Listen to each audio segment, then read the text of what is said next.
আর তারা গর্ভবতী হলে তাদের সন্তান প্রসব করা পর্যন্ত তাদের জন্য তোমরা ব্যয় করো। আর তারা তোমাদের জন্য সন্তানকে দুধ পান করালে তাদের পাওনা তাদেরকে দিয়ে দাও। এবং সন্তানের কল্যাণের জন্য সঙ্গতভাবে তোমাদের মাঝে পরস্পর পরামর্শ করো। আর যদি তোমরা পরস্পর কঠোর হও, তবে পিতার পক্ষে অন্য কোনো নারী দুধ পান করাবে। ৭ সামর্থ্যবান যেন নিজ সামর্থ্য অনুযায়ী ব্যয় করে। আর যার রিজিক সংকীর্ণ করা হয়েছে, সে যেন আল্লাহ তাকে যা দিয়েছেন তা হতে ব্যয় করে। আল্লাহ কারো ওপর বোঝা চাপাতে চান না, তিনি তাকে যা দিয়েছেন তার চাইতে বেশি। আল্লাহ কঠিন অবস্থার পর সহজতা দান করবেন।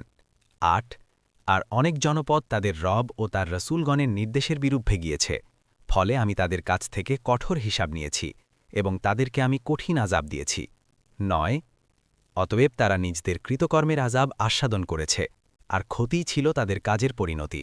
১০ আল্লাহ তাদের জন্য কঠিন আযাব প্রস্তুত রেখেছেন। সুতরাং তোমরা আল্লাহকে ভয় করো, হে বুদ্ধিসম্পন্ন লোকেরা, যারা ঈমান এনেছে।